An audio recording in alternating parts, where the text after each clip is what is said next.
and welcome along to Extra Time, a post-Clásico edition of the show, and things didn't quite go according to plan for Real Madrid on Saturday afternoon. The Whites losing 2-1 at the Camp Nou against Barcelona. With me in the studio to look back at that game, Sid Lowe, Fred Hermel and Dermot Corrigan.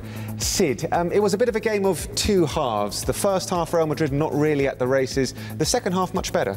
Yeah, I think to some extent there was, a recognition that the initial formation, the initial approach with Gareth Bale as part of a front three, with Sergio Ramos in midfield, I think there was a recognition that didn't quite work, partly because Ramos was on a yellow card, so I think Ancelotti wanted to protect him from getting a potential red, partly, of course, because of Gareth Bale's fitness, and I think we would have all predicted that Bale wouldn't play more than 60 minutes anyway, so to some extent it might have been due to happen anyway. But I think that the way that Ancelotti changed gave Madrid a more natural approach to the game. Maybe not necessarily a better one, but a more natural one. And it turned out to be a good decision, because after that, from around about the 65th, 70th minute, I thought Madrid were reasonably good. Freddie, there was also some controversy. Real Madrid should probably had at least one, probably two penalties. Maybe two, but the first one is so clear, you know, the one from Mascherano to Cristiano Ronaldo, it's so clear, you know. We will see it after, but we pushed when Cristiano was very close to score the goal, of the draw, you know. It's a pity, but to tell the truth, I don't want to find excuse at Real Madrid because of this. But always the same story, okay? We don't want to talk about this, but at least we're obliged to talk about this penalty, you know. With 1-1, in this moment, because Cristiano never failed a penalty, then he would have scored this penalty. With all the problem we had Barcelona in this moment, the draw would have signify for Real Madrid a later victory. You know, it was more than 1 point. I think with one penalty, it was one draw, and after a victory, because Real Madrid would have keep more power in this moment. I suppose a frustrating thing, Dermot, for Real Madrid is that Barcelona themselves, they weren't at their best either. Yeah, that frustrating is the word to use, because, you know, if that penalty goes in, and there was other chances as well, Benzema, great shot off the crossbar. Once Madrid had the best players on the pitch, as we were saying, they were well in the game and really comfortable and really putting Barcelona under pressure. And Barcelona didn't play that well. Messi didn't have a great game. There was some problems in midfield for Barcelona as well. So the chances were there for Madrid. If they'd have picked the right team from the start, could really have won the game. So let's hear from the Real Madrid manager. Carlo Ancelotti spoke at the post-match press conference. I thought our second half performance was very good. We pressurised more, we played more, and we controlled the game. We had several good chances to score. In one of them, we had a penalty appeal turned down. It was a clear-cut penalty, in my opinion. Everybody saw it, apart from the ref.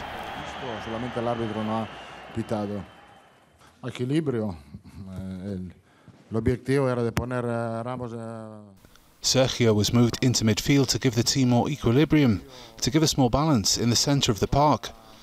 After the Juventus game, Iaramendi was suffering a muscular sprain, and I didn't want to risk him because he had a serious injury at the start of the season. I spoke to Sergio about it, and he seemed keen to start in that position. I thought he did well. I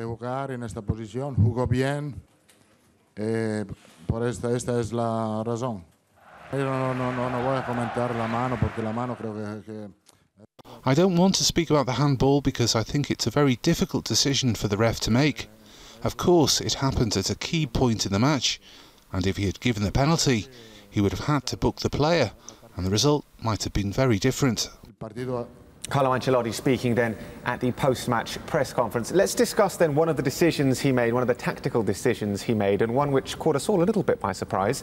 Sergio Ramos in midfield. Well, I mean, the first thing to do, obviously, is to start from Ancelotti's own explanation, because I think it's always the right thing to do, is to take the manager's explanation first and then unpack it. And as he said, that he felt that Asier Iaramendi wasn't fully fit, and that therefore he had to find someone else for that position, that Sergio Ramos was probably the natural choice. Now, the question mark there, I suppose, is whether or not it really would have been a risk to play Iaramendi, because, of course, he came on and played well, but there's a difference between coming on and playing well for 25 minutes and playing well for 60 minutes or 70 or 80 or even 90.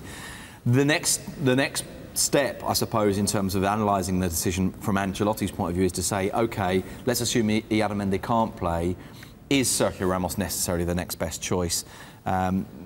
We saw that Casemiro, for example, had a very good pre-season. Maybe he could have played there. Yeah, yes, but this is a game in Barcelona. Of course. For Casemiro, can you imagine how can it be? You need experience. I remember what said Ancelotti on Friday in the press conference between the team. He said we need talent, but we need experience and personality. So why not Pepe in the midfield that we've seen previously? Because I think that Pepe is stronger than Ramos. Ramos is strong, but I think Ramos has more football in his feet. Definitely. You know, Ramos is able to give a lot of passes. Because why? Because Ramos played as a right back during a lot of years. He has the capacity to give good centers, to give good passes, you know. Then I think it was not so defensive. And I'm a whole journalist, I'm here for a lot of time. I remember Ramos playing in the midfield. Yeah, I remember with the white shirt, with Vanderlei Luxembourg, it was 2003, 2004, you know, he plays this. It was not so new for Ramos. And Ramos has so many qualities that it was not a so bad decision. In fact, Ramos did his job after he had a little physical problem, but he did his job, I think, because Barcelona did not create so many occasions. No, but it depends what you want that central midfielder to do. Because if what you're basically saying is, see, when I first saw the team sheet, I must admit, I even wondered if it might be 3 centre-backs and 2 wing-backs. But then it was very definitely Ramos in midfield. So then you say, OK, what's his role? If his role is to make you play, it didn't work. If his role is to stop Barcelona playing, it is, to some extent, didn't work, to some extent did. And even Tata Martino said after the game, didn't he, that one of the reasons why Messi played wide on the right was because when he'd seen the team sheet and saw that Ramos would be an extra body, he had to adapt his team. He wanted to take Messi out of there. Just one sentence, I'll let you talk, but to see Martino changing the position of Messi because of the tactic of Real Madrid was yet a little victory for Ancelotti. Yeah, I think we can all agree, in theory, putting Ramos into midfield did kind of make sense, and he had played there before, and he has all the qualities to play there, and in theory it could do pretty well, but I don't think it worked on the day. I'm not 100% sure he has all the qualities either. I mean, I think he has some of them, but I don't think he reads the game well enough to play there, to be honest with you. Was looking at the stats this morning, and he made no tackles, which is not so good for that. In that role, your job is to do a lot to cut out the ball. I think he made 1 interception, and he spent a lot of time running around. He had 3 fouls, and maybe that's one of the reasons that he was taken off, as well as the injury was that he was borderline coming towards the red card. So I think there's a lot of kind of, on paper, it looked pretty good. I think they didn't really have enough time to test it out in training. It only happened on Friday that he got the idea. So I think it has to go down as a mistake by Ancelotti, and I think if he was going to do it again, he probably might have played Pepe there, might have played somebody else. Well, a lot's been spoken about Sergio Ramos. Let's hear from the man himself, who spoke immediately after the game.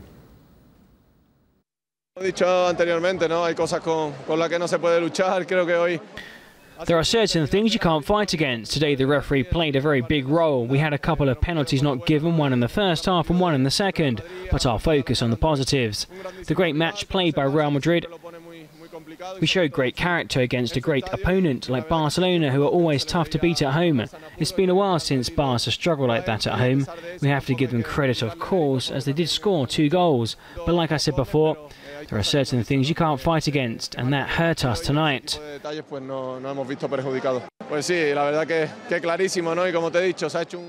Of course, they are 2 clear penalties. It was a really tough game. We worked really hard, and when decisions like that don't go your way, they affect the outcome of the match.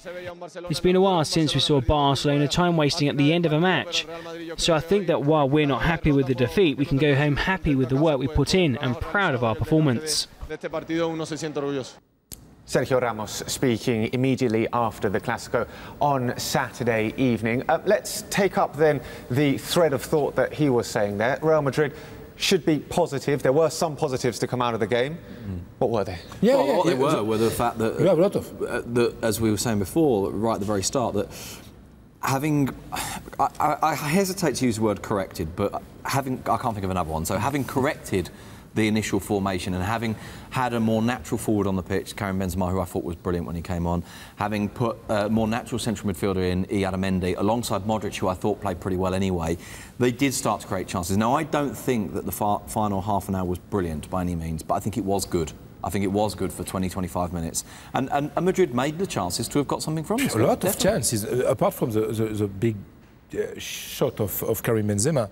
The movement of I think Mendy, for me, the best game of Mendy since he signed for Real Madrid. Well. And it was not so easy. Yeah. And he demonstrated a lot of authorities on the pitch, you know.